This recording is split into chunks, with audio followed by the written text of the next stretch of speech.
Welcome everybody, Film Fan 108 here to my Blu-ray Pickles video for April of 2020.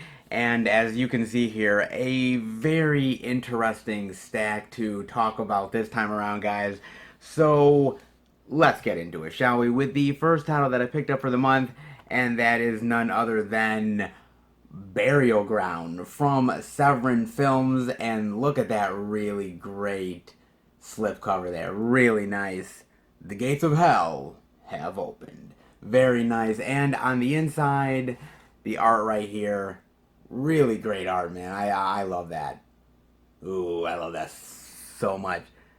When the moon turns red, the dead shall rise. Very nice. Love that. Now, actually, this is actually the first of 4 Severin titles that I picked up. They did have a sale going on, and I took advantage of it. So this was one I've always been very interested in, to be honest with you guys. Now, if you guys have been around the channel long enough, you know that I am a huge fan of zombie films. I love zombie films, man. Now, yes, I don't love every zombie movie, but from whether we're talking about the George Romero trilogy, Night, Dawn, Day, whether we're talking about some of the remakes, like the remake to Dawn of the Dead, whether we're talking about indie zombie stuff like Fido or Shaun of the Dead, Zombieland. I mean, you name it. I love a lot of these stuff that is out there. And Burial Ground has always been one that I've been interested in, but I've never actually pulled the trigger on it. I don't know why. It's one of those ones where, okay, it's an Italian horror zombie thing, and in Italian horror zombie stuff has a reputation of either being really good or really bad. I mean, there's really great ones out there like Lucio Fulci's Zombie that I really love, and there's some other really lesser ones that ain't that great. So I was not sure, but with the Severin sale, it was a great price, so I went ahead and said, fuck it, why not? And basically it's about these undead beings that are sort of found in this sort of cave area that they're sort of coming up from the ground. This archaeologist guy ends up finding them, and then from there you also have a lot of these sort of house guests that come to this place, and they are being overrun by these zombies that have been risen from the ground, and they have to try to escape and survive from these things. And boy, oh boy, man, this movie, wow, man. It's not as good as a Dawn of the Dead, or it's not as good as a Zombie, or even some of the modern day ones, but man, did I really enjoy this movie, dude. First of all, I thought the zombie effects here were really great. I love the look of the zombies, like how they're all very, really, like, different stages of, like, rotting.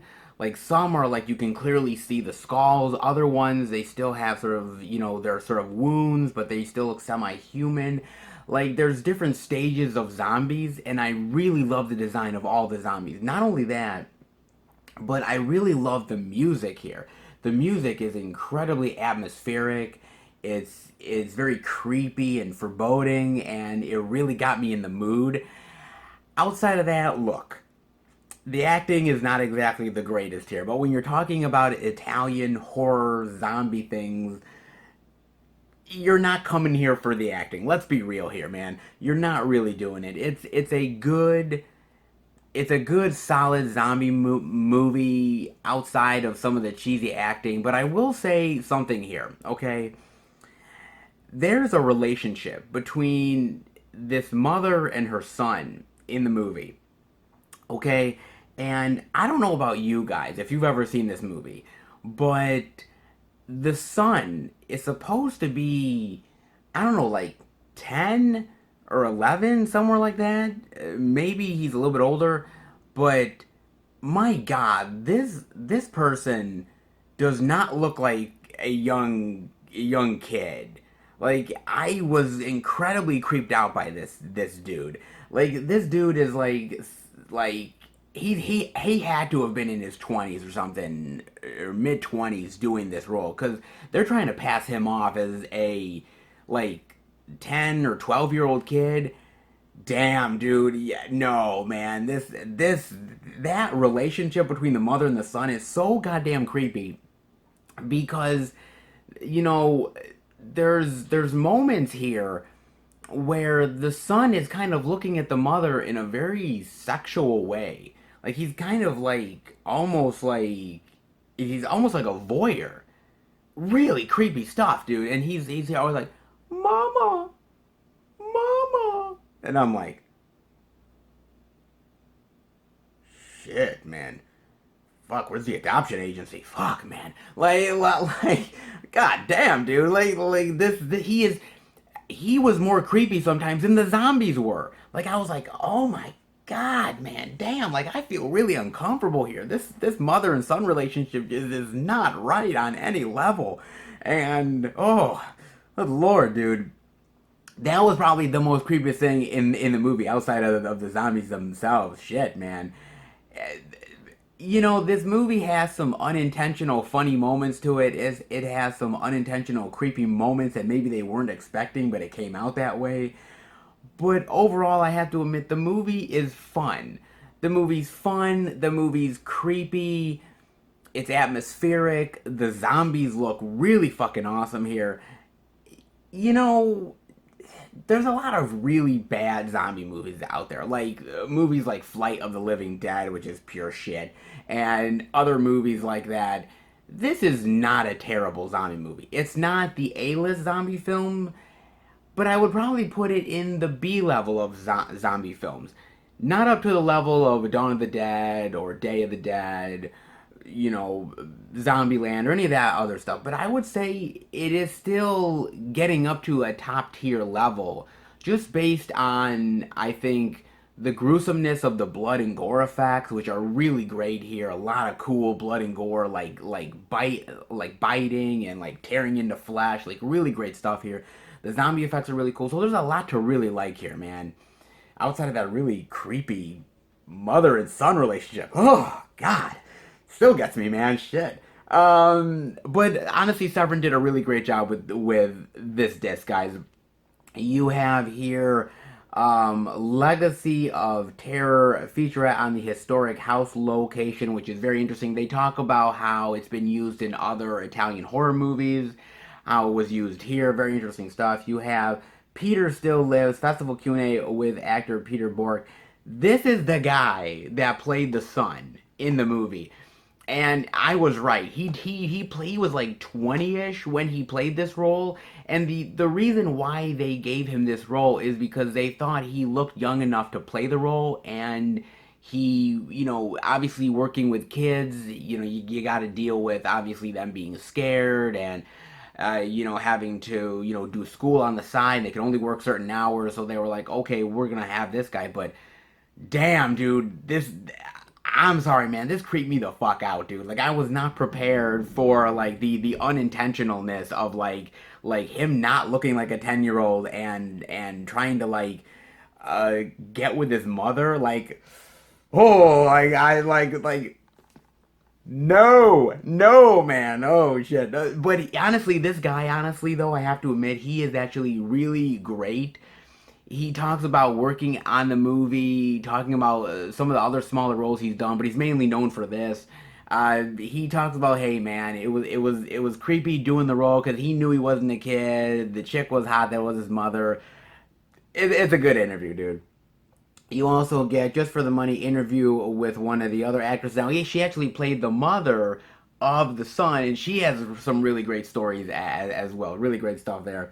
You also have The Smell of Death interviews with producers and actresses, deleting the extended scenes, theatrical trailer. Man, zombies are kind of overplayed now. Really, to be honest with you, zombies are incredibly overplayed, dude. We have The Walking Dead, we have Fear the Walking Dead, we have all these zombie stuff coming out, and yeah, there's some good stuff that comes now and again. But really, the heyday of zombie films is really long gone at this point. There's really no more really great zombie stuff that you really find nowadays. But back in the 80s and the 90s, man, that was a time of really wonderful, fantastic zombie stuff. And Burial Ground is in that time of like just exploring the zombie genre and what you could do with it. The makeup effects and everything. It's not the best well-told story in the world. It's not the best acting in the world, but I still think it's a really solid zombie film, especially if you like some Italian zombie stuff. Definitely give this a look, man. Not half bad outside of that really creepy guy that's trying to play a kid, and it is really just not right. Not right at all, guys. Give it a look. Burial Ground. And the next pickup that I got, guys, is the Blu-ray DVD combo of Dead Kids right here. Not bad. Nice little cover with the needle going into the eye there. Oh. I hate needles. Ooh. A cover like this could scare somebody to death, let me tell you. Oh boy, yeah, so, this one has been one that I wanted to pull the trigger on for quite a while. The same with Burial Ground. I've been wanting to pull it for a little bit, but the price was never right for me until the sale, and it was low enough where I was like, okay, I'm going to give this one a chance now. And basically, it's about this sort of like small town where this school is sort of doing these weird experiments on the kids. There's a history with the sheriff of the town and this now deceased evil scientist that may or may not be dead. And all the while this is happening, there is actually a killing spree going on with a killer who is killing some of these kids. So is it connected to some of the experiments that are going on? Is it not? What's really happening here? I won't really give anything away too much with it, but this is one of those exploitation horror flicks from the 80s. Now, you guys may know it as Dead Kids. It's also called Strange Behavior in the US. So whether you saw it under Strange Behavior or Dead Kids, it is the exact same movie. And, what's interesting about this film is that it takes sort of the psychological aspects of horror and sort of the slasher element, and it kind of combines them together a little bit. Now, the movie has a lot of good things going for it, to be fair. I like the acting here. I like some of the killings. I think some of the blood and gore is pretty decent here as well. I like the plot, but I will admit that the plot gets a little bit confusing at times, like what's exactly going on. Why is this person not dead? What was the whole revenge issue with the sheriff and the scientist? Like there's a lot of really weird things that are going on here, man. And sometimes it's easy to follow and other times it's a little confusing, to be fair. But overall, I think it's not a bad slasher movie. I think the problem for me, honestly, guys, is that I've seen so many slasher movies over the years. And a lot of them have been really, really great. And so this one was adequate, but it didn't blow the doors off of me, to be honest with you. And on top of that, the movie is kind of slow at times. It does pick up towards the end, but in the middle, it sort of really sort of just pads itself out, man. And in a lot of ways, it's kind of dragging a bit. And when you're watching the movie, you're like, okay, kind of, let's pick up a little bit. Let's go. And it needed to just pick itself up a little bit more. Outside of that, though, I thought it was a pretty decent exploitation flick. I mean, the reason to watch this movie, to be honest with you, is for a few things. One being the actors themselves. Because there's a lot of really interesting actors here from back in the day worth really watching here. I mean, you get Dan Shar from Bill and Ted's Excellent Adventure, Fiona Lewis from The Fury, Day Young from Rock and Roll High School, Mark McClure from Superman. He was Jimmy Olsen. You also get Louis Fletcher from One Flew Over the Cuckoo's Nest. And this is also co-written by Bill Condon, who is the director of Gods and Monsters, and directed some of the Twilight movies. Jesus, man, what a weird thing to go from something like Dead Kids all the way to Twilight, man. Where the hell did his career go? So yes, and also on top of that, the movie is scored by Tangerine Dream. And I don't know if you guys really know much about Tangerine Dream, but they made some really memorable movie scores. The one I can really honestly recommend to you guys is the score for Legend, that Tom Cruise movie. That score is absolutely fantastic. And the score here is very hypnotic and it's creepy. And it's cool to see some of the actors here. Some of them at the time were kind of famous, others not so much yet. So it's kind of very interesting to see them in this sort of moment in their careers. Like I said, it's not a bad slasher movie, and I've seen a lot of them. And I think if I didn't see a lot, I think I may have appreciated this movie a little bit more. It's not a terrible slash movie. It's kind of decent. There's not many kills, however, and the kills are very standard. There's nothing really dynamic and hugely imaginative about the kills either, but it's decent enough, and I think for the price that I got it for, I'm happy with my purchase. If I had gotten it at like a high price, at like a $20 or $25 and then watched it, I don't know whether I would have enjoyed it, but I got it for I think like $10.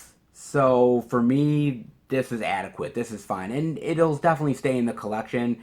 It's kind of an interesting slasher from the exploitation days, sort of Aussie cinema, but it's not even the best horror in sort of the Aussie cinema sense, but it does the job well enough, guys. So if you're interested in this, and it's not bad, and even there's also a really great kill with some guy wearing a Tor Johnson mask, which is really cool as well. So I was like, okay, there's some cool kills here, some cool sort of people wearing like killer masks and everything, and some sort of psychological horror.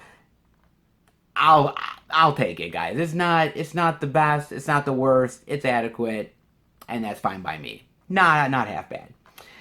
You do get here 2 audio commentary tracks. You do get one from a director and co-writer, and he definitely goes in more into depth of like, his intentions for making the movie, what he wanted to accomplish with it, the release of the film. He goes into that. The other one has some of the actors in it, and they're actually much more talking about them making the movie, what it meant for their careers. Interesting stuff there. And you also get an interview with the makeup effects artist, and he talks about, obviously, some of the tricks of the trade that he did for the film, some of the blood effects and some of the makeup stuff with the scientist, and some really interesting stuff that they did in the movie. And you have to remember that this was the 80s, so of course it was low budget, so it ain't like they had a big budget on this thing, so they had to be creative. So he definitely went into some interesting effects sequences there, but it's not a bad disc, man. It's not bad. Like I said, exploitation. There's only a few exploitation films I actually like. This is one that's on the lower end, but I really did still thought it wasn't half bad, guys. Definitely give it a look if you're into slashers. Not A level, but more B level. Definitely give it a chance. Dead Kids. And the next title that I picked up, guys, is a special edition release of, boy, this will be an interesting one, Lost Soul, The Doom Journey of Richard Stanley, right here. Island of Dr. Moreau. Boy, oh boy, guys. Boy, I will tell you something. There has always been movies in the history of making movies that were absolute train wrecks and absolute disasters.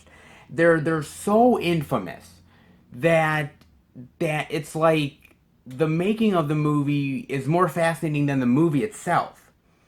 And chalk this one down to the same thing, man, because if you guys remember Island of Dr. Moreau, boy, man, that movie is one hell of an oddity, man.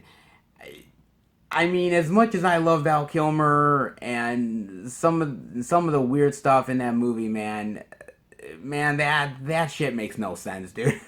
That is such a clusterfuck of a movie. Wow. And I remember the whole issues that was going on, and I would hear it for years and years about Richard Stanley and how, how much of a train wreck the whole thing was with Richard Stanley, and nobody knew exactly the true story of what really went down. There was always rumors and hearsay, but nothing really was like the most concrete evidence until we got this documentary. Now, mind you, I had already seen this documentary before purchasing this from Severin, but I've always loved the documentary, and when it was a great price on Severin's site, I took advantage of it immediately.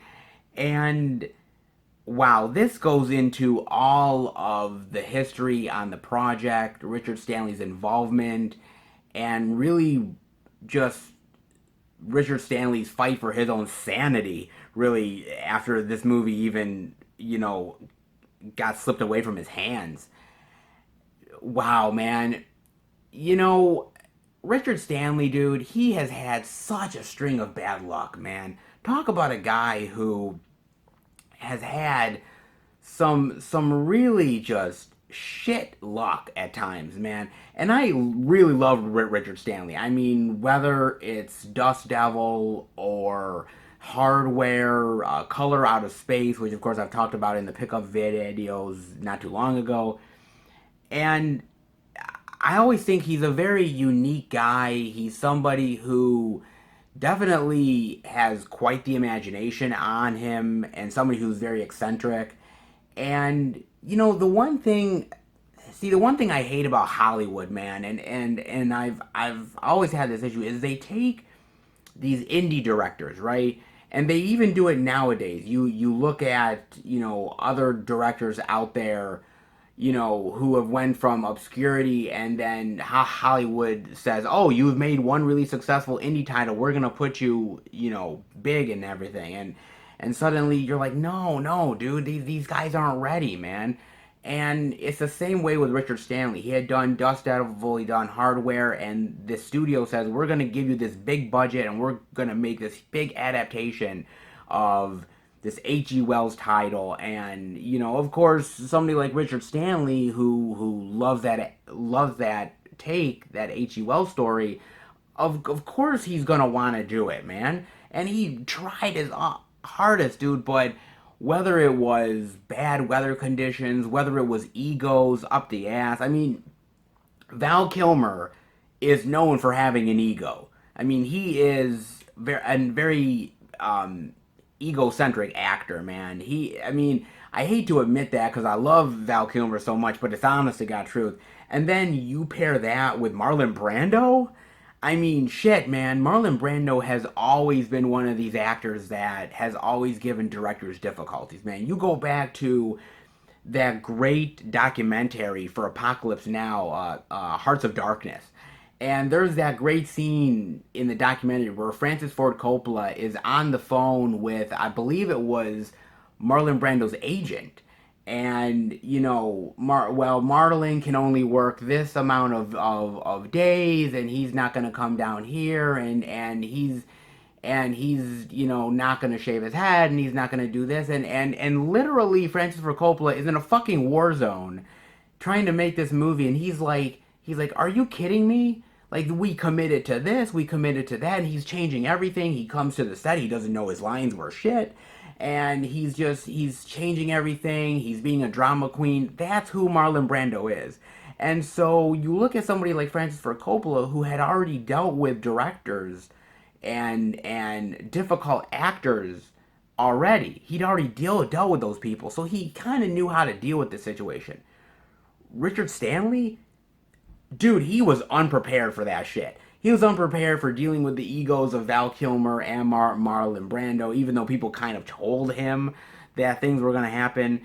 And just the clusterfuck of the production, people not listening to him, producers changing things on a dime, the studio coming in and just wrecking every single plan, cutting the budget, you name it, man.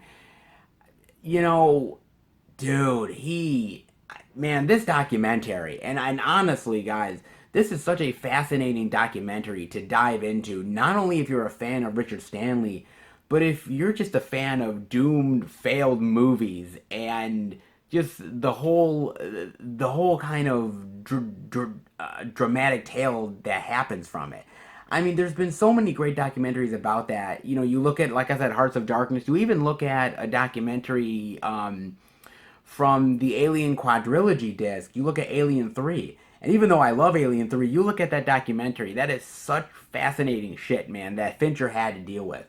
And I love. See, honestly, train wrecks are more fascinating than smooth productions. Because, okay, yeah, everybody likes each other and everybody was like, oh, happy go lucky and everything. But it's the more drama filled train wreck stuff that is honestly more fascinating and more interesting. And wow, this is one of those train wrecks that, damn, dude, it was just doomed from the get go, man. It's really fascinating. That's all I can say, man. It really honestly is. If you've ever wanted to dive into a train wreck of a movie production, damn, check this one out, guys. It is that good, man. And speaking of a lot of love that Severin gave this, you have a lot of stuff here. Obviously, you have a lot of really great interviews with some of the actors and producers here. You have a lot of outtakes here of the interviews that you see in the documentary. And the majority of the outtakes is consumed by Richard Stanley himself. And you know, God love Richard Stanley, because Richard Stanley, like I said, is a really fascinating dude, but he will just go on and on and on talking about philosophy and you know, just psychology, and he'll just go on talking about stuff. And when I was watching the interviews, you kind of start to cock your head, kind of like a dog. You're kind of like, huh? Like, you're kind of like, wow, dude, that's really fascinating. Until you start to be like, you're like, okay, you did a good job, man, talking about it. It's that, dude. I love Richard Stanley to death, but man, wow, dude. Yeah, so you have that. You have a lot of other featurettes really talking about the making of the movie, stuff they couldn't get into the documentary here. Disc 2 here is actually Richard Stanley reading some of H.G. Wells as well. And Disc 3 is a bonus CD-ROM here as well, which Disc 3 I could take it or leave it. But I wanted this. I've been wanting this a while. I love making of documentaries. They're just extremely fascinating to me. And honestly, I can't even tell you why they're fascinating to me. I love the making of a movie, down to the casting, down to, the costumes and the budget and the post-production and the editing and everything like that. It's so fascinating to me. And this is one of those really great documentaries that it's like, not only is it a great documentary to sort of learn from the lessons of a train wreck of a production, but also fascinating from the standpoint of, everything that can go wrong does go wrong. And it's sort of just a great documentary for film lovers, for people that are getting into the industry. It's just really fascinating in general, dude. And if you're a fan of Richard Stanley, this is a must watch, because to see what he goes through and the physical and psychological toll that this took on him, man, I'm surprised that he just didn't like completely shun himself from the world like forever from this movie, dude. I'm so surprised. I'm so glad Richard Stanley is back into the world again and making movies, but boy, this movie fucked him up for a long time, man, and you'll definitely see why. Fascinating as shit by far, man. Definitely give this one a look. Lost Soul: The Doomed Journey of Richard Stanley's Island of Dr. Moreau. And the next title that I picked up, guys, is the last from the Severance sale, and that is none other than Shopping. Very nice there. Not bad at all, man. Now, this is actually a title that I've been wanting to pick up for a while. I've been kind of waiting for the right price, and when the sale happened, it was my sweet spot, and I took advantage of it in a big bad way. Now, this movie is about the sort of young adults who are ram raiding, or as they like to call shopping, and they are driving and ramming their cars very fast into these sort of shopping outlets and stealing as much as they possibly can and then reselling it or keeping it for themselves. And it's in this sort of near future world where it's become this sort of epidemic and it's a problem, and the police are trying to track these people down, and all these young people are sort of living on the streets, and this is their living, and they're dealing with being poor on the streets, drugs, everything like that. And it really focuses on this one young kid, Billy, played by Jude Law, and his sort of partner, girlfriend, played by Sadie Frost. Now, this is a fascinating movie for a lot of different reasons. One being that it's the first movie by Paul W.S. Anderson. Now, boy, I know a lot of people have a lot of problems with Paul W.S. Anderson, dude. I mean, I hear it all the time. Oh, these Resident Evil movies, that Three Musketeers remake. Oh, Paul W.S. Anderson. Oh. I hear it all the time. Trust me. And I get it. I understand the hatred for Paul W.S. Anderson. Dude, it's justified. It really honestly is. But if you look at his earlier films, like Shopping, like Mortal Kombat, Event Horizon, I would even say the first Resident Evil, he has a certain style that I like. He's good with action. He's good at working with a low budget. I mean, he's not downright terrible. He's one of those directors where I like early Paul W. Anderson instead of later Paul W. Anderson. Somewhere along the line, he changed, and he either didn't give a shit or he got more into the Hollywood system, whatever. But I like earlier sort of Paul W. Anderson. And I was always interested in this movie, and after watching it one day on YouTube and really enjoying it, I was like, okay, he came from the indie world. It's sort of a fascinating take of what he would later do in other films. It's just more on a micro budget, and he took an interesting premise, and I think he did pretty well with it, man. On top of that, I believe, if I'm not mistaken, this is Jude Law's first movie. And Jude Law, as we all know, went on to be really, really huge fame. And so it's very interesting to see sort of him in his first major role, definitely being in the spotlight. On top of that, you look at somebody like Sadie Frost. Now, Sadie Frost was a huge get in this movie. She had done Bram Stoker's Dracula for Francis Ford Coppola. And she was the one in that movie where, she was writhing around with sort of the wolf there that Gary Oldman was, and she got bit and turned into a vampire. Very sexy. She was really good in this as well, on top of a lot of other really young actors at the time who went on to a lot of great stuff. Sean Bean is here. Sean Pertwee. Jonathan Pryce, and a lot of others, man. It's a really interesting fascination for a lot of these young actors who went on to do very, very big things in their careers, on top of the director as well. But I think the movie is actually pretty well done. For the low budget that they is, what they're able to accomplish with the story, with the action, it's not a bad movie at all, man. And for a 90s sort of indie action film, it's actually pretty good. And if you remember at this time during the 90s, I think this was sort of the middle of the 90s, you had a lot of really interesting sort of indie directors really coming up at that point. You had your Quentin Tarantinos, you had your Kevin Smith, you had your Danny Boyle, and add Paul W.S. Anderson in that list. And even though all four of them really went very different in their separate ways as directors, if you look at the 90s, this was an exciting time in cinema. If you look at it, it was such a really wild and an exciting time for independent cinema, with all these really great directors coming in and doing this sort of really, really interesting and fascinating work. And this was a time in cinema that I think was really promising for indie cinema and for filmmakers in general. And whether or not you agree with where these directors went off to, like Paul W. Anderson later on in his career, you can kind of look at this time and say, wow, what he was able to accomplish is pretty cool, man. You know, yes, it's near future, and the near future is not really all that, you know, like near future ish. It's 90s near future, okay?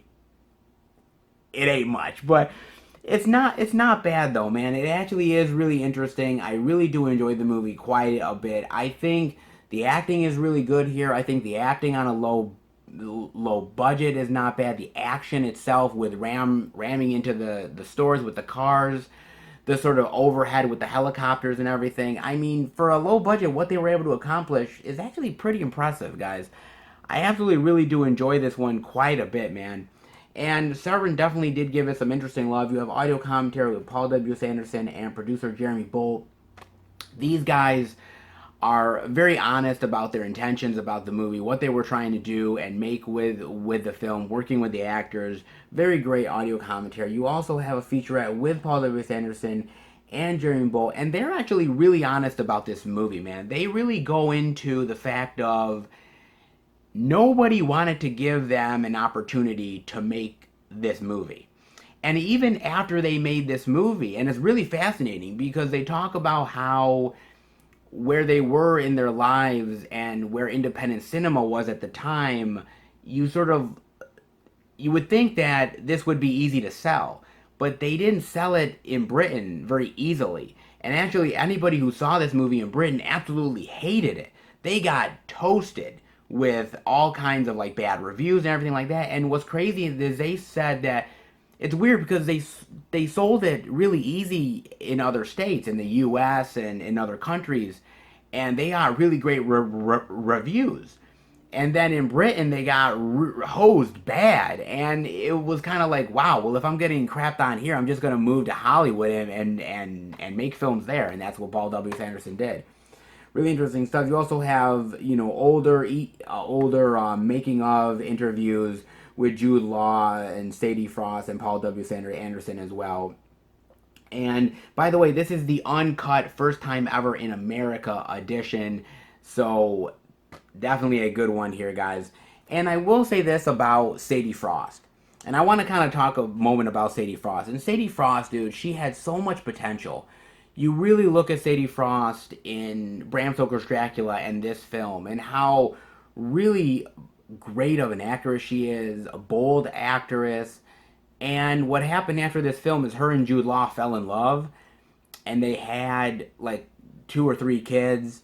And where she was really heading in a big direction in her career, Jude Law was really on the low end and just starting out, and everything just turned on a dime. Jude Law became more popular. Sadie Frost was staying home, being the housewife, and really not doing anything, and her career went completely downhill. And it's sort of very interesting just to see this time period in cinema, seeing her at a time in her career, she's rising. Jude Law is just starting to sort of come up into the acting world. It's a fascinating, I would say it's a fascinating time capsule of a movie that really sheds light on the 90s, sheds light on 90s independent cinema, and sort of sheds light on a director that had a lot of promise and did a lot of interesting films and then somehow got swallowed up by Hollywood. Very fascinating movie, guys. Definitely give this one a look. Not bad. Shopping.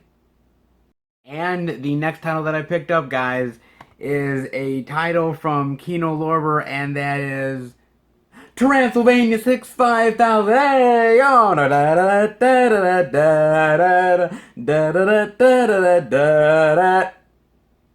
Sorry, I just got going a little bit. I couldn't help myself. Yes, guys, Transylvania 65000 right here. Oh, look at that art. Oh, so beautiful. Oh, I love that thing. Yes, finally in the collection, man. God, do I love this movie so much, man.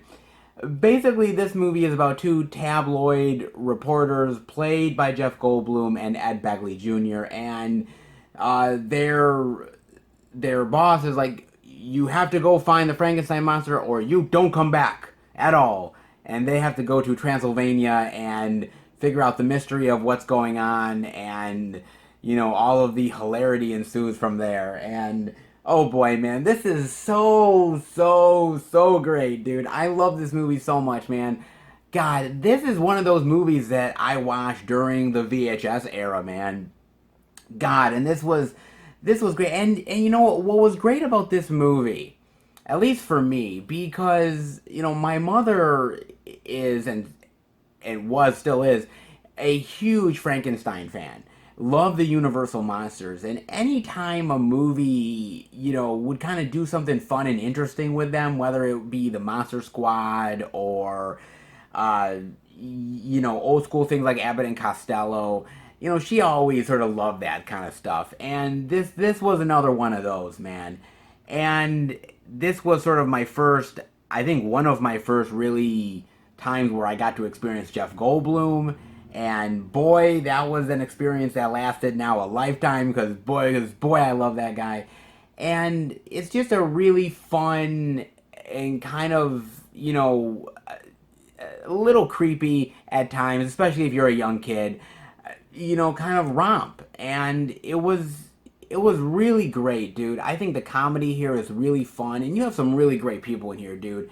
You have Michael Richards from TV Seinfeld, and this was a young Michael Richards before Seinfeld ever happened. You have Gina Davis playing a nymphomaniac vampire. God bless her heart, man. I love it. Like anytime she shows up, she's trying to shag Ed Begley Jr. She's just all over him, man. And Ed Begley Jr. is like, no, I'm good. I'm like, are you fucking stupid? Like, please, by all means, bite my ass. I'm fine, man. You're Gina fucking Davis. You're hot as shit. Yeah, of course. But he's got to do a job. So come on now. But he's great here. You get so many really fantastic people here. Jeffrey Jones from Ferris Bueller's Day Off. Carol Kane. Oh man, this was so fun, and and I think for me the reason why it's as fun as it is because I grew up watching those old school Universal monster movies, the Draculas, the Frankensteins, the Mummies, the Invisible Man, stuff like that. That's what I grew up on because of my mother and her love for those old school horror films. And so I got a lot of the cool inside jokes, the Mad Doctor type of stuff, and it's sort of playing on that. I think the movie still works if you've never seen any of that stuff before. It still works as a cool like comedy with sort of these sort of like horror archetypes. But if you've seen the old school Universal monster stuff, I think this movie sort of means a little bit more to you. The kind of same thing with sort of the Monster Squad. You see it and you're kind of, okay, it's cool, but it's even cooler if you saw some of the older stuff and you can appreciate it a little bit more and what they're trying to accomplish. I love the funny gags here. Like, I love the one gag where Michael Richards, like, he opens up a door and Michael Richards is like riding this sort of like pony, this sort of fake pony, and they're like, what the fuck is this? Like, what the hell is this, man? Or even the moment where the Mad Doctor, sort of when he steps into one area of his lab, he goes really insane. Like he'll like throw up his hair and he'll be like, and then he'll sort of step back into like the regular room and he'll be like, oh yeah, jeez. I don't know what happened there, guys. Are you okay? I mean, yeah. I mean, and then he'll step back in. Just going like it's just so madcap insane that I can't help but love it. And I hadn't watched it in years, man. And rewatching it, man, it was such a blast, dude. It's a true blast, man. And to me, a movie like this, I mean, yes, it's aged quite a lot, and it shows its age, but to me it's timeless, dude. I could watch this film anytime and get the same type of enjoyment out of it I got when I was younger, man. It's still great to this day, dude, and I'm so happy to finally have it in the collection. I mean, you get here an audio commentary with writer, director, and a visual consultant. And it's a really great audio commentary, man. Really talking about, the movie, the actors, the Universal monsters, and, doing a different spin on it, more of a comedic take. Very interesting stuff, man. 3 TV spots and 2 theatrical trailers. I'm so glad that Kino Lorber put this out, dude. I am beyond thrilled. I love this movie so goddamn much. This, man, there's certain movies where when you watch it years later, it still sort of warms your heart. You're like, God, I didn't know whether I was still going to enjoy this movie years later. And I thought maybe I only enjoyed it because I was a kid. And then you realize, no, it's still really awesome to this day. And I'm so happy to admit that. It still holds up for me, man. Awesome. Finally happy to have this in collection. If you enjoy Universal Monsters and have not watched this, get up on it, dude. So fun. Transylvania 65000. Hey! And the next title that I picked up, guys, is a release from Mill Creek Entertainment, and that is none other than Vibes. Right, look at that, man. Very nice flip cover there with sort of the VHS look. Very nice. I like that one quite a bit. And on the inside, you get this wonderful art as well. Put your hands on our hands and feel the vibes. Nice. Look at that. Now, I really don't usually buy a lot of Mill Creek Entertainment titles, sort of the VHS look and style stuff, but this is one I had to get, man. And this is another one of those ones from the VHS area that I watched like crazy, and goddamn did I enjoy this back in the day, dude. And it's another one of those early Goldblum ones where it made me fall in love with them, and the same with Cyndi Lauper, to be honest, with you as well. And this is basically about these 2 psychics that get hired by this mysterious guy, played by Peter Falk, and now they have to go find this sort of buried treasure in South America, and they have to avoid getting killed and having to deal with one another, and the hilarity of that.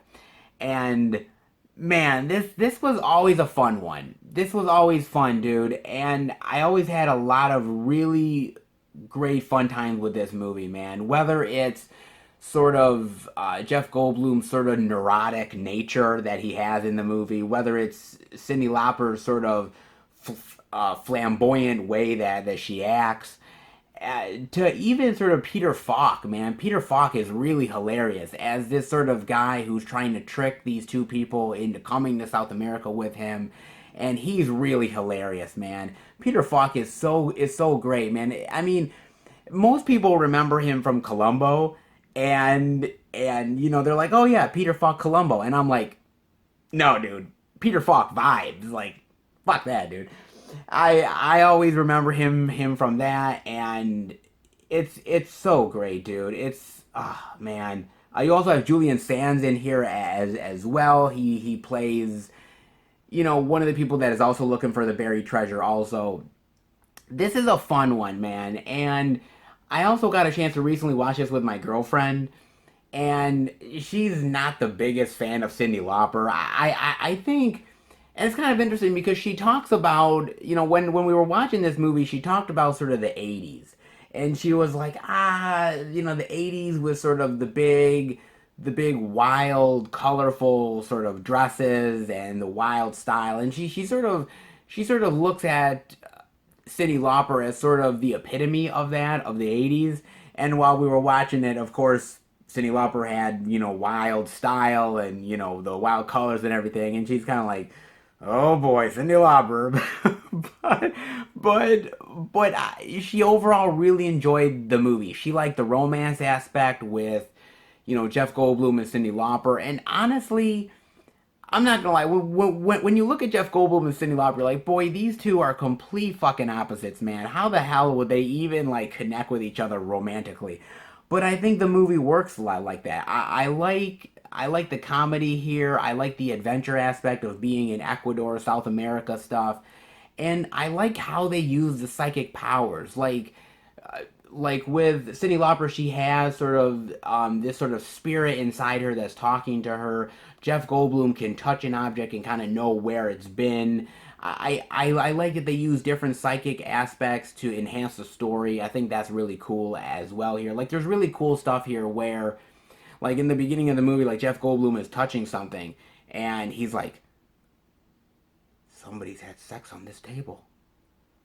And the doctors are like,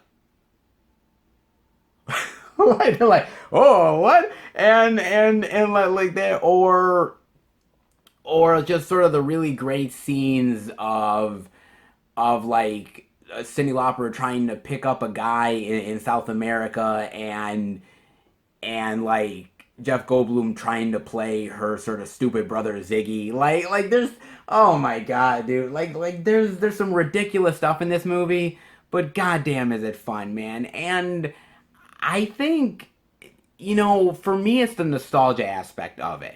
It really honestly is. Because I think, there's certain movies where I think when you watch them when you're a kid, they're funny, but they're funny for a different reason when you're a kid. When you're an adult, they become funny for a totally opposite reason. And I think this is one of those ones where I'm an adult now. I get some of the adult humor that I didn't get back when I was a kid. And I still really love sort of the goofy humor that I fell in love with as well. This is one of those really great titles, man, that it was 80s excess. Cyndi Lauper was big back in the day. They took advantage of her popularity. Jeff Goldblum being the neurotic sort of, oh my god, guy, it's fun. Peter Falk is hilarious here.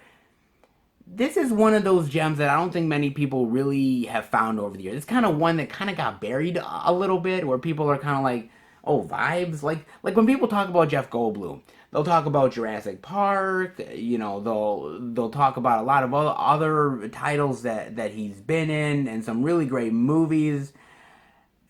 But Vibes is not one of the ones that people readily talk about. And I'm hoping this changes that. I'm hoping you guys definitely go ahead and give this one a look, man. It's hilarious. It's kind of stupid hilarious, but I'm a stupid hilarious kind of guy. So, of course, it vibes with me. Unfortunately, there is no special features here. God, I wish we would have gotten at least a commentary or some sort of interview with Cyndi Lauper, possible, but Mill Creek really doesn't do special features much for a lot of their titles that I'm finding. Very rarely do they, but I wish they would have done one for Vice. But just the fact that this came out is really wonderful, man. I love this thing so goddamn much. It's fun, it's ridiculous, it's over the top, cheesy as shit, but right up my alley. Not half bad, guys. Definitely give it a look. Vibes. And the next title that I picked up, guys, is a Blu-ray release from Studio Canal over in the UK, and that is none other than The Elephant Man, with this really great slipcover right here, and on the inside, the same artwork as well. Nothing really different, man, but still really great art. And this is a movie that, man, I haven't seen in ages, to be honest with you. And, when Studio Canal announced it, I knew I wanted to pick it up. I remember really enjoying the movie, but it had been so long. And the movie is basically about this surgeon slash doctor played by Anthony Hopkins who ends up, finding this man played by John Hurt named John Merrick, and he has this disability. He's incredibly disfigured. People call him the Elephant Man, and Anthony Hopkins has good intentions of trying to maybe rescue this guy from the life that he's living, and not trying to treat him like a monster, and trying to get him to live a normal life in Victorian society. And it's sort of the challenges and the dangers of that this man has to deal with. And it's such a powerful movie, down to the directing and the acting and the way the film looks. It's all of it is well done. It checks all the boxes. And everyone does a phenomenal job here, from Anthony Hopkins, who, man, I love Anthony Hopkins. I talked last time about him in that movie Magic, and how him sort of going insane and crazy, and how he's really good at that. Here he plays more very mild-mannered, somebody who is sort of part of Victorian society, and he does a really great job with this role. It's more of an understated role than very big or bombastic like a Hannibal Lecter or sort of madcap, sort of going crazy like magic, but he pulls it off really well. On top of that, John Hurt. Man, John Hurt is amazing here as John Merrick, the Elephant Man, of somebody who is having to deal with struggles of almost like people treating him like a freak, even though none of this is his fault, that he has this sort of disability and these facial issues, and being ridiculed and being taunted and treated like a monster. And I just thought his performance is really heartbreaking and inspirational, and he really went out of his way in this role, man. I mean, even the makeup that is on him is really well done, dude. And from what I found out in the special features, it took him like like 6 to 8 hours sometimes. Like, I think the first time they did it was like 12 hours in the makeup chair, them trying to do this. And this was way back in the day when makeup effects weren't as sophisticated as they are now. And all of the sort of difficulties he had to deal with doing this role and still able to pull off the performance that he did is fantastic. He did a great job here. And also, the movie is directed by David Lynch. And it's really interesting with David Lynch because this is not a movie that people generally talk about when they talk about David Lynch. They'll talk about things like Blue Velvet or Twin Peaks, but not really Elephant Man, which is kind of interesting. Even though it's considered a classic, it's not brought up in a lot of Lynch conversations that I see a lot of times. But you can see a lot of influence that he did in other works later on, things like the dream sequences, or sort of the Elephant Man, treated the way he is by society, certain things that sort of carry on to his other work. But I believe this is actually the second one that he ever directed. I believe he directed Eraserhead before this one. But it's really well done. It's really fantastic. Everybody does an amazing job here. And I also want to say what's really great about this movie is also the fact that it's in black and white. Now, I know a lot of people really shit on black and white, and a lot of people are like, oh, black and white, that's old school, that's old movies, man. But I really love black and white, man, and I've always been a huge fan of black and white movies. And I think for me, I've said how much I'm a huge fan of the Universal Monsters. Those are black and white movies. I grew up with black and white. Some of my favorite movies are black and white, whether it's High Noon or Ed Wood. Like, to me, black and white can be done very beautifully and shot really well. And if it's done really well, I think black and white is very haunting and very beautiful and can be visually stunning. And I think this is one of those ones that really do a great job with that. And they also ended up saying that the reason why they ended up doing black and white was because of the makeup. Because they sort of realized that doing the Elephant Man effects and everything, that maybe doing it in color, it's possible that it might have been maybe a little bit too grotesque, and they might have not gotten the rating that they wanted to, so they ended up going black and white. I think that was the right move to do. I think it's beautiful black and white, and I think there's a large divide between people who like black and white and hate black and white, but if you're an old school movie fan like me, you really appreciate that, and I definitely do, man. It's a really wonderful movie, well done on all accounts, dude, and a really heartbreaking story of just a monster that just wanted to be treated like a man, and that's a really powerful tale, and they did a really great job with this, dude. Now, Studio Canal did a really great job here, man. You have new photographing the Elephant Man, in interview with Frank Connor. You have a new BFI Q&A with Jonathan Sanger, who was one of the producers. An interview with David Lynch, an old school interview with John Hurt. The Air is on Fire interview with David Lynch at Cartier Foundation. Joseph Merrick, the real Elephant Man. This is actually based on a real guy. Like this was a real person, and his name wasn't John Merrick, it was Joseph Merrick. But it's very fascinating that this was a real person, and I did some research, and the makeup effects that they did on here, it's damn near close to what actually the guy actually looked like. It's very heartbreaking that this was actually a real person and the struggles that they went through, but it's honestly all real, man. You have that behind the scenes stills gallery. Mike Figgis interviews David Lynch. The Terrible Elephant Man revealed, and much more. There's a lot of really great redeeming values in this movie. Not only just the fact of this heartbreaking story of this man that just wanted to be treated like any other, but of how society treats people in general who are different and stuff that we're still dealing with to this day. The movie is still relevant, man, and it looks beautiful. The acting's fantastic. The directing is amazing. This is an amazing film worth diving into, guys. If you've never watched it, are a fan of David Lynch, are a fan of these sort of old school movies, definitely give this a look. It's 100% well worth it, man. The Elephant Man. And the next title that I picked up, guys, is a new release, and that is the Blu-ray digital of Underwater right there. Oh man, look at that. I really like that, man. Where she's like, kind of almost looks like Ellen Ripley or something. Actually, she like really like goes for the Ellen Ripley vibe look. Like even the shaved hat or something looks exactly like her, man.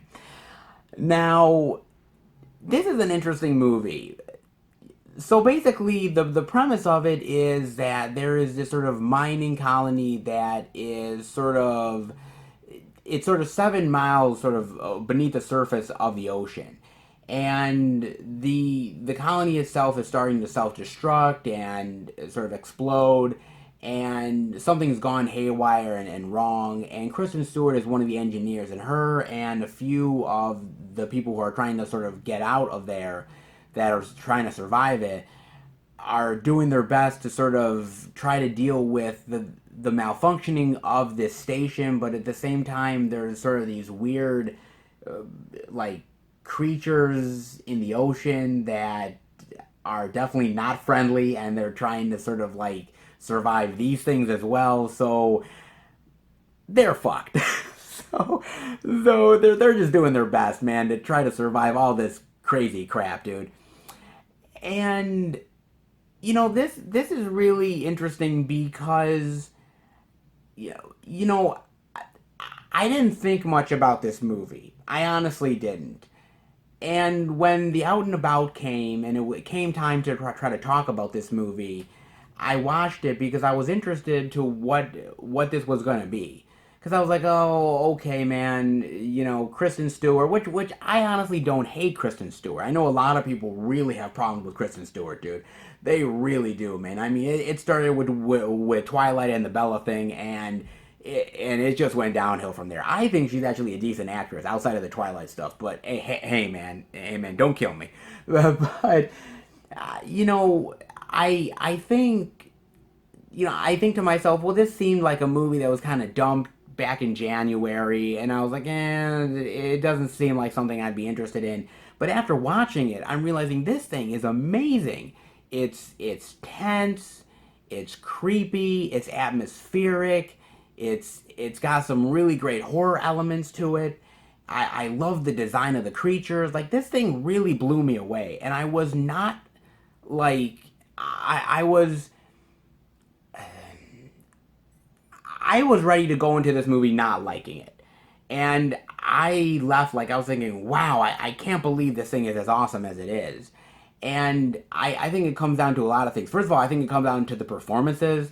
I think that Kristen Stewart here is fantastic. She plays this really tough chick who's trying to survive and trying to rally these people. At the same time, she's also kind of emotionally wrecked at the same time. And she's just physically exhausted, and she's just trying her best to to be the tough chick in this situation and trying to be one of the leaders here without showing her weaknesses. And it's really fantastic performance by her. I really loved her in this. Outside of all the other people who do a really great job here as well, I love I love sort of the mining station itself. It looked to me like very lived in, real world type of stuff. Even like when they put on the suits to go out into the ocean. You know what it felt like to me? It felt like something out of Ridley Scott's Alien. Like the designs of that, like from the suits to the colony itself, it felt very like lived in, very real. It's not too polished. It felt dirty, grimy. I like that. I see. There's a lot of sci-fi movies that are very clean and white and sterile, and I like something that's more lived in, feels more real, gritty. And this definitely did. I like that. Down to the creatures that, my God, the creatures are fucking terrifying, man. The way they look with like the tentacles and their teeth, and it really worked well. In fact, I kind of won't give it away too much, but they owe a hell of a lot to Lovecraft, and they took a lot of inspiration from Lovecraft, and I'm damn glad they did because those designs are really fantastic, dude. It kind of reminded me of sort of the old school monster stuff from back in the day in like the 90s and the 80s, sort of the creature effects. Looks really great, sort of grit, sort of kind of like gross and gooey, like really fantastic. I thought that was really well done, dude. Down to like the action and the special effects, like this was really well done, man. And you know, now that I think about it, looking back at a movie like this, the movie came out in January. And as moviegoers, we've been sort of taught that January and February are sort of dumping grounds for movies. Like there's no good movies that come out in January and February because those are dumping grounds and studios just put out crap films during that time and whatever. It is what it is. They just want to dump it. And I felt bad for Underwater because it got saddled with that sort of reputation. Oh, it's probably a shitty flick because it's coming out during that time. And to be honest with you, there is a lot of good films that come out during that time of January and February. I mean, you look at a movie like Taken that came out during that time, and everybody sort of wrote off Taken until they actually saw the fucking movie, and they're like, God damn, this is awesome. And I think the same thing is happening with Underwater. Like, I think the word of mouth is starting to get out there for people, and people are now honestly finding this movie now that it's come on disc, and people are giving this thing a chance. Because actually, what's really crazy is that I've been going to a lot of stores every single week doing the out and about, and I'm always kind of curious whether there's new stock of Underwater, and Underwater is selling out really fast. Like, you can barely find the Blu-ray now, can barely find the DVD, and I have a feeling like this is going to be one of those movies that's going to be really hard to find eventually. People are kind of grabbing it. The more they find out about it, the more good word of mouth is coming from this. I think people are finally giving it a chance, and I'm glad that's finally happening, guys. I mean, to me, this is well worth it. And to me, it reminds me of those so many great underwater movies, whether it's Deep Star 6 or The Abyss or Leviathan. I mean, stuff like those movies. This movie owes a lot to those films, and it's a great homage to them, and yet it does its own thing and really makes it its own. I really loved it. It took elements from different type of sci-fi horror flicks, but I thought it meshed it in a really fantastic way, dude. This was a surprise, but a pleasant surprise at that, dude. It was really well done, man. You get here extended deleted scenes, and a lot of them, those scenes are basically like scenes where, it was little extensions here, little extensions there, and there's a commentary with the deleted and extended scenes where they talk about this, and they're like, well, this could have been in there, but for time issues, we took it out. I mean, they like the scenes, they just thought, the pacing issues. You also get here a real bunny montage, making underwater, and making underwater is a really great like 3-part like making of featurette talking about the designs of the film with the creatures and the sets to the actors and them being on set during the production. And it's really fantastic because they talk about the suits, right? And the suits weigh like 80 to 100 pounds, and they talked about how they were literally profusely sweating, and how they would just like sometimes be in the water and they would call like cut, and they're like, okay, we're all gonna get out of the water, and the actors just stayed in the water because they're like, fuck it, man, like I'm not going back out there and having to deal with the weight of a 100-pound suit. Like I'm in the water, it kind of feels nice, so fuck it, man. Again, it reminded me of Alien, of these actors really putting in, like, going the extra mile of putting on these real suits and going through the torture of it. It makes me appreciate the movie a little more, man. And you also get an audio commentary by the director and a couple of the crew. And boy, what a great audio commentary, man. Really talking about the inspirations to this movie, the difficulties. Really fantastic. The interesting thing is that this is a 20th Century Fox film, right? And Disney bought the 20th Century Fox library, and they tried to bury movies like underwater. And it's such a pleasure seeing that this movie is finally getting more notice and people are discovering it. And just because a company like Disney doesn't like a movie from another company and wants to bury it, doesn't mean that it's going to get lost forever. It's up to you guys to find these movies. And this is one definitely worth finding, guys. So definitely give this a chance. Not bad at all. A kick-ass Kristen Stewart as well. I know you guys don't like Kristen Stewart, but she is badass in here. You got to give her credit for that. Not bad at all. Underwater. And the next title that I picked up, guys, is a release from MVD, and that is none other than I See You. Yes, this wonderful, interesting Stallone flick with this wonderful slipcover right here. Survival is a killer. With this great slip right here, and on the inside, the same artwork as well. Nothing really different there on this one, guys. But let's talk about I See You, shall we? Because I had never heard of this movie. And I'm a pretty decent Stallone fan, and that just goes to show you that I don't know everything, and there's certain movies that pass me by, and I See You is one of them. And it's kind of fascinating because this is Stallone's sort of first foray into sort of killer horror style flick, actually. It's basically about him playing this cop who is on the hunt for this killer. And this killer keeps on evading him, and eventually the killer ends up killing one of the people that he loves and cares about. Stallone goes into complete depression, alcoholism, and his partner is like, okay, I'm gonna send you to this facility to recover yourself with other police officers and other cops that have dealt with traumatic issues. Little does Stallone know that the killing is happening there at that facility, and it might just be the same killer that he's been after all this time. Oh boy, man, I really wanted to like I See You. I really did, man, because it has the recipe for a lot of goodness to it, man. You have Stallone being this sort of gruff, gritty cop. Hey, yo, I want to catch this killer. Okay, that's a terrible Stallone impression, but look, I tried, guys. But you got that. You got one hell of a fucking cast here, man. I mean, God, let me just go down the list here. You have Tom Berenger, Charles Dutton, Sean Patrick Flannery, Dina Meyer, Robert Patrick, Courtney B. Vance, Jeffrey Wright, Chris fucking Christopherson. I mean, this movie is packed with talent up the ass, man.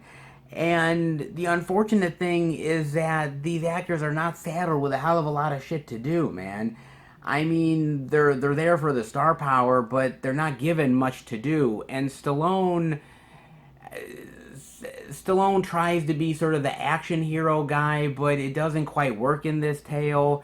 The sort of killer that he's hunting, it almost kind of feels like they wanted to make this movie almost like try to make it like a Seven style of movie where they're hunting this killer who has a certain type of style of killing and certain ways that he clues the cops into what he's doing.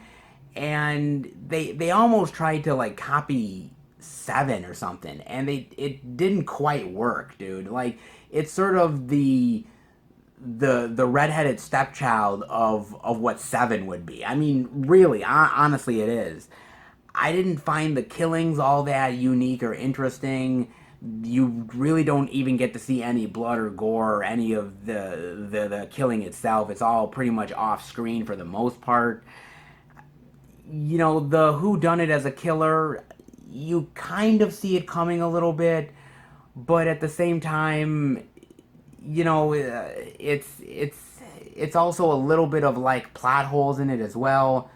Like this thing is riddled with plot holes up and down. Like, you know, certain characters are certain places where they weren't in other times, and what's going on with this character when it's supposed to be over here, and it's a little bit of confusion, to be honest with you. It doesn't really work. I think the movie got more exciting towards the end when the killings were really ramping up and there's a little bit more paranoia of who it could be. But outside of that, the movie kind of dragged a little bit. It's a little boring.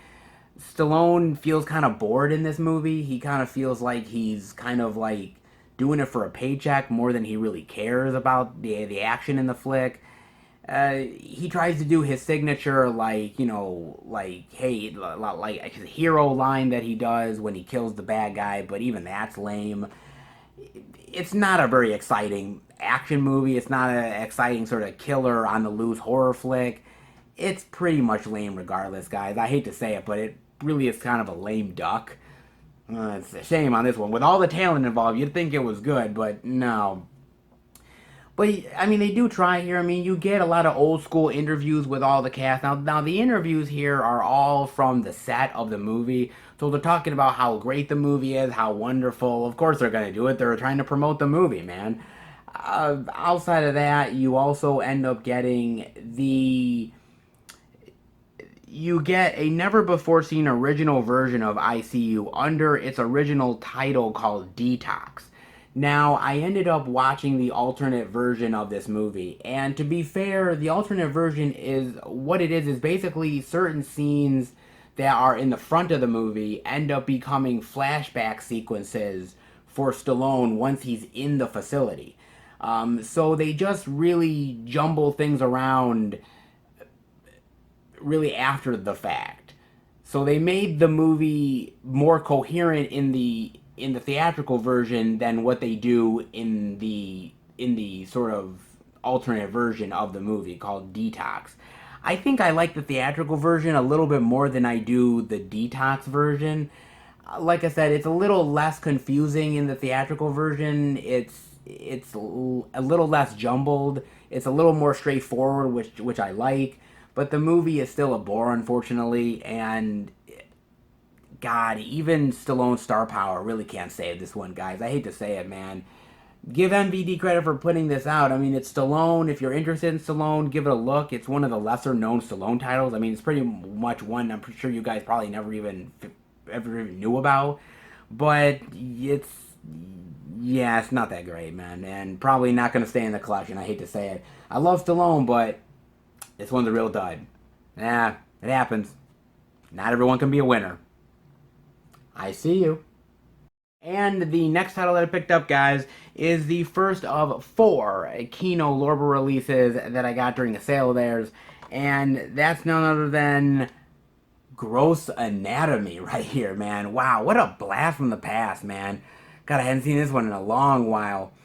And, you know, when I was going through all of the Kino Lorber stuff that they had, I came across this title. I'm like, oh my god, man, it's a really great price. Haven't seen it in a long time. I'm definitely going to give it a look.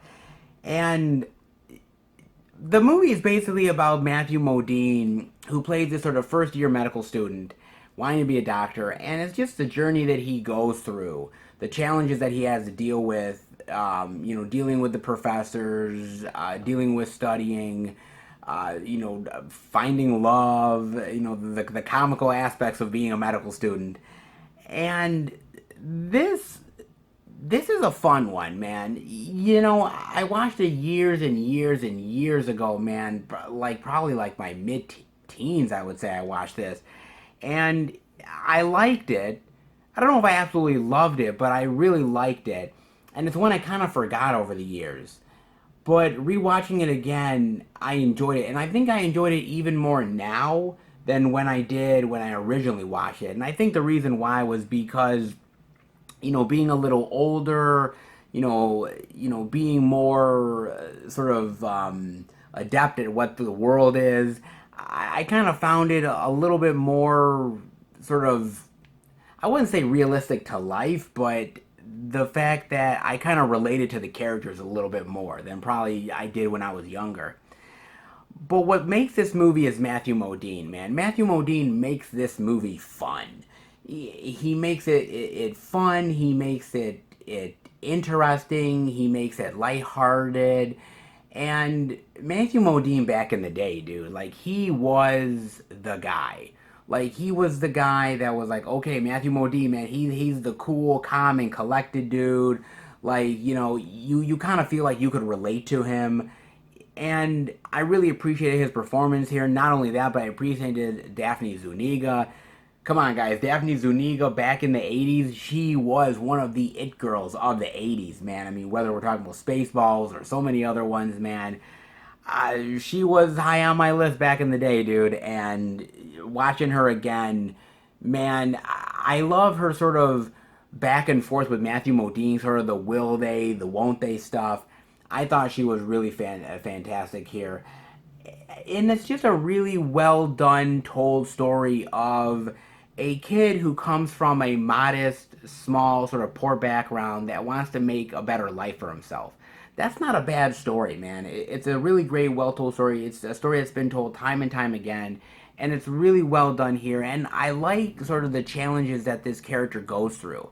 I like the challenges that he ends up dealing with, who he interacts with, and the fact that at first he kind of thinks this is going to be easy. He thinks this is going to be a cakewalk, and it ends up not being that way. He's challenged every step of the way, not only mentally but emotionally as well. It's a very well done, well told movie. Is it the most accurate sort of medical student movie? Probably not, to be fair. It's probably not the most accurate medical thing of a medical student story that you've ever seen, guys. But I kind of feel like the more accurate ones probably would be a little bit of a bore. This one is a little bit more funnier, a little bit more lighthearted, a little bit more exciting, and with a great sort of cool performance by Matthew Modine. I really enjoyed this one, man. I enjoyed it more now than I did back then, dude. I'm glad I got a chance to pick this up. You only get here an audio commentary with the director, but he definitely goes into working with the actors, the tone he wanted to make for the movie, the release of it, what he thinks about it years later. Really good audio commentary, man.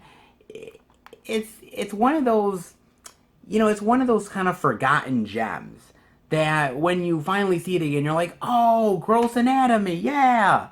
This is one of those, dude. But I gotta tell you, it was a really pleasant surprise re-watching this. I kind of went in thinking, is it gonna be as good as I remember it? And it ended up being even better. So, damn glad to finally have this in the collection. A forgotten gem that, not so forgotten anymore. Gross Anatomy. And the next release I got from Kino Lorber is They're Playing with Fire. Oh, look at that great cover, man. Oh, look at sexy Sybil. Look at sexy Sybil. Yeah. So, to be fair, before I even looked on the sale, right? If you guys remember, a few pickups back, maybe a couple pickups back, I ended up showing off Panther Squad that Sybil Danning is also in. And one of my subscribers ended up recommending They're Playing with Fire. Now, I was like, okay, that's one I gotta check out. Now, I was actually looking at picking it up on Amazon until Kino Lorber had the sale. And I was like, okay, maybe this is part of the sale. And I kind of looked it up, and okay, I'm like, I'm gonna get this, man. It's a good price. I'm gonna go for it, dude. And this movie, oh boy, this movie, man. Let's get into this sucker, dude. Basically, this movie is about this sort of college professor played by Sybil Danning, and she seduces one of her students. And the reason why she seduces one of the students is because she wants him to kill her her husband's parents. because basically if they kill the husband's parents, then they get the inheritance, and they can go off and do stuff, and they're just gonna pin it on him. And things kind of go slightly wrong, and some other person sort of comes in and interferes, and suddenly it's like, who actually did the deed? Was it the husband? Is it her? Is it somebody else they don't know about? And sort of the complications of now this young guy and her relationship with him, and the whole plot is fucking screwy here, guys. I'm not gonna lie. You don't come here for the fucking plot, okay? You do not come to They're Playing with Fire for the plot. I'm sorry. You come to see Sybil Danning butt ass naked riding some dude. That's what you fucking come here for. And this movie delivers in spades, baby. Okay? Now, look, man. Sybil Danning is hot as fuck, man. She is hot, dude. And, to be fair, when she's seducing the kid, like she's on top of him, and, he's sort of like really excited. And he's like, well, do you think I'm cute? And oh, what do you think about me? And I'm like, dude, just shut the fuck up and let her ride you. What the fuck are you talking about? Shut it. It's like, God damn, man, you talking too much, bitch. Shit, man. God, shut your trap. And she's seducing him and everything. And even when I'm thinking about she's seducing him, I'm thinking it's like that's gotta go, beyond like teacher-student relations, man. But it's Sybil Danning, dude. I mean, throw rules out the door. You kidding me, man? Like, I have to admit, the plot is all over the place here. And to be fair, the plot makes no fucking sense. Like, at the end of the movie, like, oh, there's a secret child that nobody knew about, and it happened to be the roommate of this guy who's related to this dude, who just happens to be the family member of this person. And I'm like, what? I'm like, and then it's like suddenly like Sybil Danning, who was one of the bad people who wanted to kill the parents of her husband, now is suddenly one of the good people because she cares about the young guy that she's with. And the only reason why she cares about him is because she hasn't had sex with her husband in a long time, and she finally gets sex from this guy. And so why not fall in love with him? Because she's finally getting nookie. Like what is going on here, man? Like this is ridiculous, dude. But anytime that Sybil Danning showed off her assets, that all washed away. That all washed away. And it was the same way with the young kid in the movie. Like, there's moments in the movie where the young kid is like, oh my god, I think your husband, was trying to frame me and killed his parents, and he's so concerned, and sort of, Sybil Danning's undressing and everything, and the minute he sees her boobs, he's like, well, the murder mystery,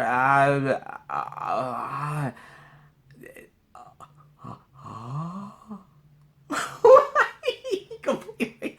And to be fair, I would probably do the same fucking thing that guy did, man. I probably would be like,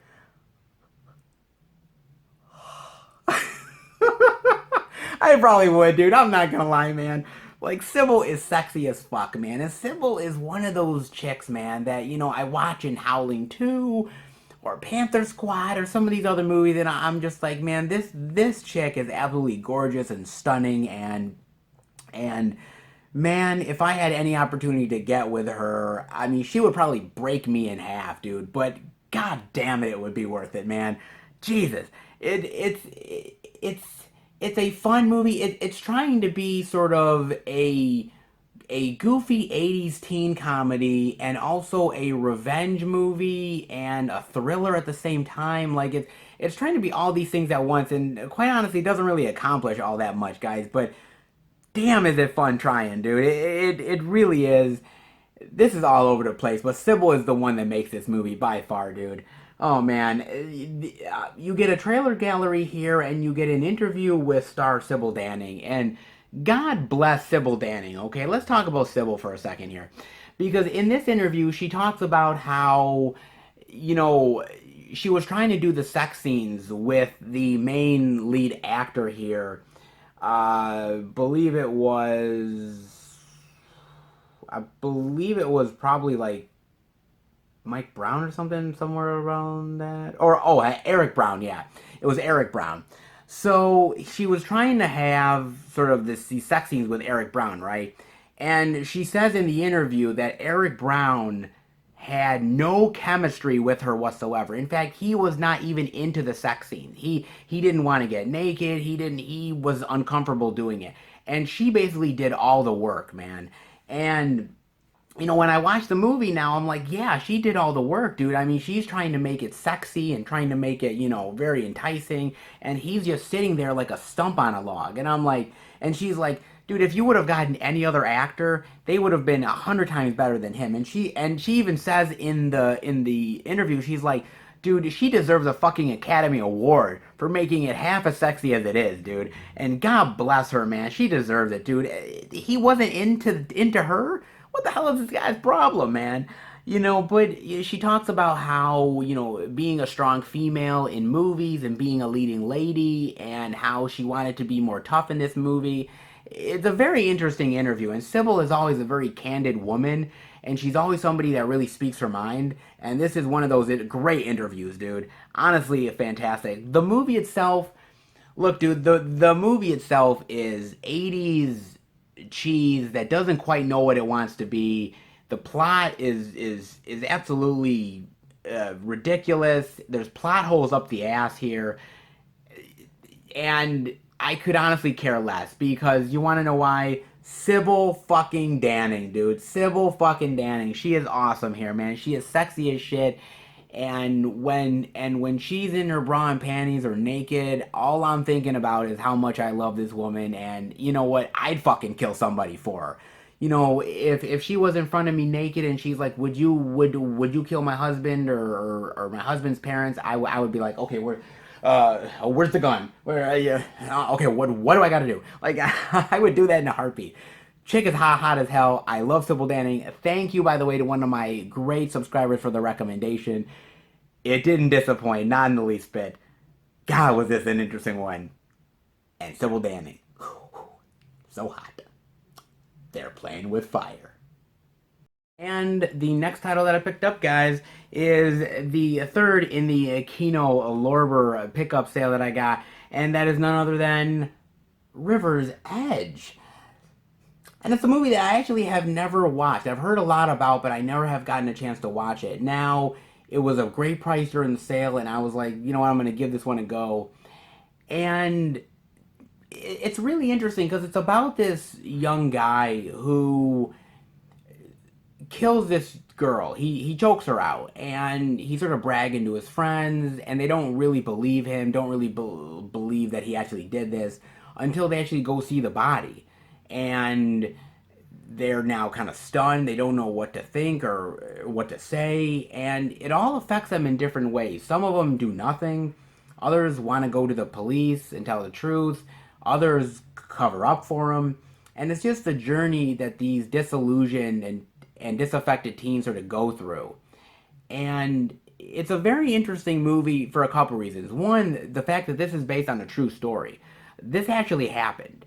I was looking up the research, and this actually did go on. There was a guy, young kid, who choked out this girl, told friends, bragged to people, they helped cover it up, and, this is what happened to him. And, it's kind of fascinating that they took that true story and sort of spun it into here. It's actually really good in that way, I do have to admit, man. And also, it's interesting for the time period. This was 1987, and if you look at all the actors here, Crispin Glover, Keanu Reeves, Iona Skye, Daniel Roebuck, Joshua Miller, Dennis Hopper. I mean, it's an interesting time because you look at 87 and you're like, okay, Keanu Reeves is just really starting to be known as an actor. He's done a lot of small roles. He's doing a lot of bigger stuff. You look at Crispin Glover. I think he had already done one of the Friday the 13th films at that point, and he was sort of up and coming. Joshua Miller, of course, doing this and Near Dark.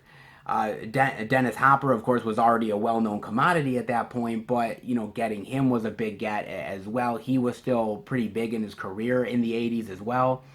So 87 is an interesting time where you look at some of these actors and they're big in their role, and then ones that are definitely up and comers. It's a great eclectic cast here. And I think the movie's well done. I really like the acting here by everybody. I think everybody does a really great job of being these sort of angsty teens that that that really don't know what they're doing. They're it's kind of interesting because they're kind of these sort of punkish, sort of casual kids that don't listen to rules and don't listen to authority and think they know it all. And then when they're presented with a situation like this, how it really affects them and how they either crumble as people or turn into some people that you never thought they would turn into. And I really like it. And I like the dichotomy between, you know, what's right and what's wrong. And I think that's really important here. I really like this movie a lot, man. It's gritty. It feels real. At the same time, there's also funny moments in here as well that kind of lighten the mood a little bit. But it's a hard-hitting subject matter, and I like the fact that it's coming from a place of these teens and the struggles that they're dealing with. I like this movie a lot, man. It's not a perfect movie by any means. There's times when the movie doesn't quite know what it wants to be, and there's times when the movie could have been more dramatic than what it was. Sometimes it felt like instead of like pushing the brakes on the dramatic stuff, I felt they could have ramped it up a little bit more, but they chose to sort of slow it down at times. It's still really good. I think it's still really hard hitting, and I think this movie, honestly, if I was going to say, the movie is a great time capsule for the period, for the actors, for cinema at that point, and also really what the movie's trying to say at the same time from the 80s. And I actually think, honestly, the subject matter is still relevant to this day. When you talk about young teenagers and, the authority figure stuff, I was one of those kids back in the day. I wasn't a punk kid, but I was one of those kids that felt like, I hate authority and I know more than people. And honestly, when you're a young kid and when you're going through life, you think that you don't need anybody else, that you're independent, and it's not until you're presented with a choice, a decision that you have to make, a tough one at that you really know if you're really mature and if you're really an adult or not. And this is the kind of movie that this is. It reminds me a lot of, not exactly like Stand By Me, but certain elements with the body and the decisions that people have to do. It's a really good movie, man. I really enjoyed this one quite a bit. It's not a perfect movie by any means, but it's a really well done dramatic film, and I did enjoy it quite a bit, man. You do get here audio commentary with the director and original theatrical trailer. It's a really great movie, dude, and I think it's one of those movies that I think a lot of people have honestly forgotten about. I mean, you think of Keanu Reeves, you don't really think about a movie like this. You think about Dennis Hopper, you don't think about a movie like this. It's the same with Crispin Glover. It's one of those movies that kind of has gotten lost by time, actually. But it's one I think that's definitely worth finding. And it's still relevant to this day. It's not a bad movie, actually. Definitely could give it a look, guys. River's Edge. And the next pickup that I got, guys, is the last in the Kino Lorber sale, and that is none other than The Pit. What an interesting movie. Jamie wouldn't kill anyone unless Teddy told him to. Oh boy, let's get into The Pit, shall we, guys? So, The only reason why I knew about this movie is because of Red Letter Media. I watch Red Letter Media from time to time, and they had reviewed this on their channel, and man, this looked like one bizarre, weird, and wacky as hell movie. And I forgot that it even got released by Kino Lorber, but when I was doing the sale and looking at some of the titles, it came up. And I was like, oh my god, The Pit? I'm like, dude, I had to pick this up. And then it was a decent price, so I sort of bit the bullet and decided, why the hell not? But The Pit is about Jamie. And Jamie is around like 10, 12, around there, and he is a weird kid, and he is somebody that nobody really likes him, nobody really plays with him, nobody really want to interact with him, and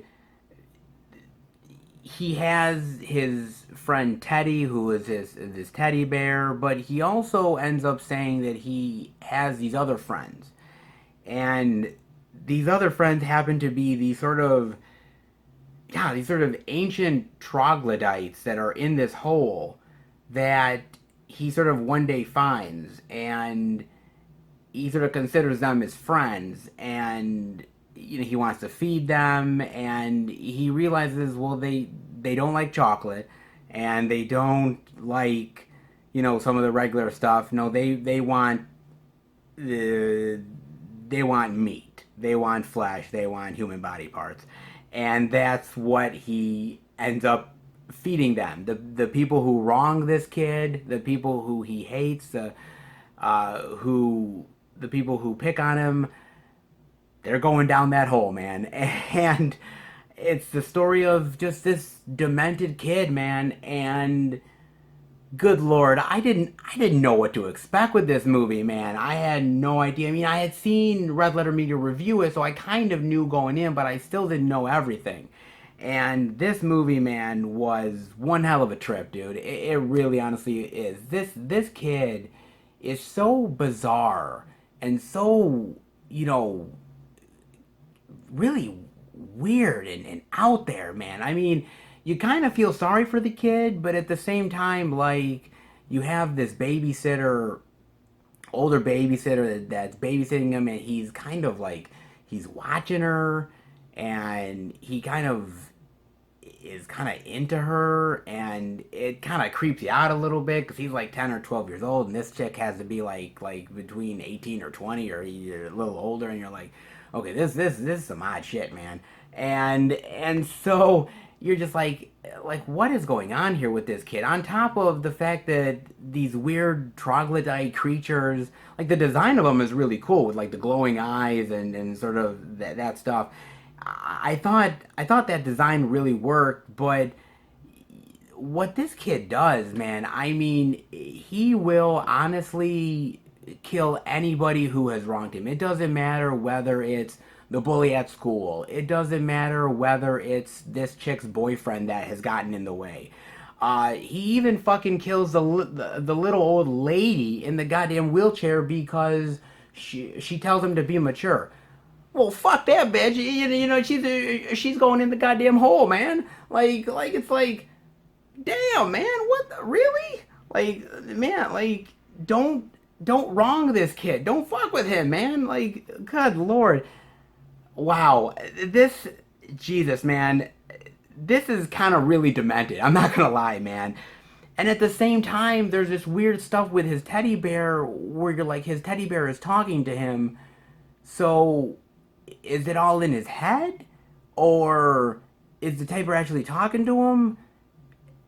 And then there's like one point where the teddy bear kind of moves its head. You're like, is that real, or is it in his imagination? Is it in my imagination? Like, what the fuck is going on here, man? Like, it's really weird and really bizarre, man. And but yet at the same time, I really love this movie. I love weird and bizarre flicks. You guys know this, and this is one of those weird and bizarre movies that I was kind of attracted to already, and after watching it, I'm like, this is one of those oddities that I don't know if I can actually recommend it to everybody because it's not everybody's cup of tea, but it's definitely mine. And boy, did I enjoy this, dude. I really did. How weird and bizarre and messed up it is. Somehow, to me, it was oddly charming. I know I'm a fucked up individual, guys. I'm sorry, that's just me, dude. But this one, boy, it ain't for everybody. But if you like some of the stuff that I like, then it might be right down your alley, boy. Whew. Now, Kino Lorber did give it a lot of love. It comes with an audio commentary. You have an interview with a couple of the stars. Now, a couple of stars, one of them is the actual kid, Jamie, all grown up. He talks about how he was a very hyper kid, like you don't give this guy sugar at all, and how he sort of won out the role and sort of what he thought about the movie, working on it. You also have an interview with the chick who was the babysitter, and she, God love her, because she had to put up with a lot of crap, man, and she still looks at the movie very fondly, which is really great. You also have an interview with the composer and an interview with the screenwriter and trailer gallery. Now, the interview with the screenwriter is actually really interesting because he talks about how the movie originally was supposed to star like an 8-year-old, and how the movie was going to be different had it starred an 8-year-old because of, with an 8-year-old, they don't really understand certain things that are going on. When it's a 10 to 12-year-old kid, that's when they may know things that an 8-year-old doesn't know. And he kind of talked about that, how it's kind of interesting that he wanted something else, the director wanted something different, and he couldn't really win that argument. And also what's interesting is that he talks about the ending of the movie and how the ending of the movie was actually supposed to be really different. It was supposed to take place in sort of this, so almost like psych ward, psychiatry place, and that it was all supposed to be in the kid's head, and that it wasn't real, and that never happened either. They sort of lost that fight, and the movie would have been very different in his eyes had it been the way that he wanted it to be. Unfortunately, you guys know that that's not how movies are made, but it's very interesting sort of seeing his version to what the movie ended up being. I actually think it's a really unique and interesting movie. I gotta tell you, man, like I said, it's one weird as hell movie. And sometimes I'm just sitting there like, I can't believe they're doing this shit. But to be fair, guys, it's it's interesting and it kept my attention, and that's not half bad, guys. This is definitely a unique one to say the least, man, and definitely give this one a chance. Not saying you'll like it, but boy, will it be an interesting watch, that's for sure. Give it a look if you're interested. The Pit. And the last pickup, well, last but certainly not least, and that is the Blu-ray digital of Guns Akimbo. Yeah, look at this sucker right here, baby. Oh, look at that. Daniel Radcliffe looks like he's having a really rough day, man. Now, let's talk about Guns Akimbo, shall we? Now, the story is of Miles, and Miles is, he's one of these keyboard warrior guys. He has a very dull life, and, he likes to take on these internet trolls, and, one day he picks the wrong fight uh, against this sort of game where they're pitting these people against each other, kill or be killed, called Schism. And he pisses off Schism, and Schism decides to get revenge on him by making him part of the game and strapping guns to his hands, bolting them, in fact, to his hands. And now he has to fight for survival. Again, kill or be killed. This is a really great goddamn movie, man. I remember seeing the trailer for it and thinking to myself, this is all kinds of craziness and over the topness, and I'm like, oh baby, give me more, man. And I love these sort of whacked out action movies. I really do. There's something about them that sort of warms my cold dead heart, and and this is definitely one of those in a big bad way, man. I love Daniel Radcliffe here. I really do. You know, he's so far away from Harry Potter, and I love what he's done as an actor since Harry Potter. Like, you know, it's so tough for actors when they're younger, when they're in these roles that kind of define their career. And what do you do? Do you still go down that same route, or do you do something completely unexpected that nobody is thinking you would do? And that's what Daniel Radcliffe did, and I commend him for that, because he's done roles that nobody in a million years would have thought he would have done. You know, whether it's playing this undercover cop, you know, and going into this sort of neo-Nazi realm, whether it's playing a dead corpse. I mean, he's done things that I think has subverted expectations, and I think that's only been a good thing for his career. And Guns Akimbo is another one of those, as well as Samara Weaving. Can I just profess my love for Samara Weaving? Because it really is true, man. You know, when I talked about Ready or Not, like, you know, last pickups, it really is true. Samara Weaving is one of these really badass chicks that I think has really proven herself as being one of those really great genre actresses that you can't wait to see what she does next. And, you know, whether it's Ready or Not or whether it's this film, she brings her A game in a big bad way. She doesn't mind getting beat up. She doesn't mind getting bloody. She doesn't mind, you know, the action stuff, getting down and dirty. I appreciate that quite a bit from her. She's a strong, kick-ass chick, and I really appreciate that in a big bad way.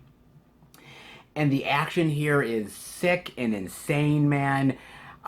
You know, the movie actually reminds me of another movie that came out not too long ago called Nerve.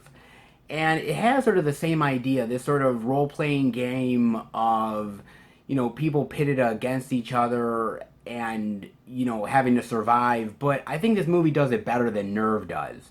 I think it's more crazier. I think it's more wild. I think it's more insane. I think they take the premise and they go even further with it. And I like that a lot. Like I said, you know, whether it's him, you know, having the gun strapped on him and having to try to, you know, fight off Samara Weaving or these other bad guys, you know, the crazy action with the motorcycles. Like, I love the action so much, and I even love the comedy. I mean, the comedy of Daniel Radcliffe having these guns on him and having to try to check his cell phone, or pull up his pants, or take his pants down and take a piss. I mean, you know, he's the difficulty of, you know, like, you think about having hands, and the simple things about opening your fly to pull out your dick to take a piss. Like, you think to yourself, like that doesn't seem that complicated until you have fucking guns strapped to your hands, and you're like, oh, well, fuck, man. How do, what? And well, geez, I hope I don't shoot my dick off. Like that kind of stuff. Like, that's the complications he goes through. But it's so funny, and it works. Like, the humor and the action works together. I think the blood and the gore is really cool. Like, when they're shooting people, like, it's headshots or it's body shots, like, the blood is pouring out of people. Like, they're going for this. They are not, like, pussyfooting around this movie. They're showing the blood and gore. They're showing the action. They're going crazy. And I appreciated the craziness in a big bad way, dude. I really did. I thought this was fun. I love the idea of schism, and it's kind of weird because I hate to say that one day we're gonna go down this road of, like, schism or something like The Purge or some weird shit like that, but God, I hope we don't, because people like me are fucking screwed, because I'm a pansy, man. I wouldn't survive in this whatsoever. But it's fun to see it, though. It's honestly fun to see it, man, and it's a great goddamn movie, man. It honestly is. I loved every second of this thing, and God, it was a blast. It was really honestly a blast, man. You get an audio commentary by the writer director, and it's a really great commentary, man. I mean, he dives into the difficulties of making this movie, casting Daniel Radcliffe, Samara Weaving, you know, the special effects. Really great commentary, man. You also get Welcome to Schism featurette, and it's basically just a small making of featurette talking about the actors and the action, the stunts, and everything. And then you also have a Nyx versus Dane stunt sequence exploration, and it just shows off, you know, what they had to do stunt wise, how they had to prepare for it versus them actually shooting it. Really an interesting featurette as well, guys. You know what, man? Every now and again there comes along a movie that just is so insane and wild and crazy and just doesn't give two fucks, and just says, here I am, this is me, this is, I'm fucking nuts, and I hope you enjoy it. And that's Guns Akimbo, man. And goddamn, is this enjoyment 1,000%, dude. You know, I can't say that I want Daniel Radcliffe to do these movies all the time, but every now and again, if he did ones like Guns Akimbo, I would be up for it in a big bad way, man. This was a pleasure. This was absolutely kick-ass and badass in all the right ways, and man, consider me a huge fan of this one. Definitely check this one out. Guns Akimbo. Alright, everybody, that'll do it for the Blu-ray pickups for April of 2020. And, oh, as you can see, oh boy, it was pretty damn good this time around. A lot of interesting variety for sure, guys. Very happy with the pickups for the month. I hope you enjoyed it.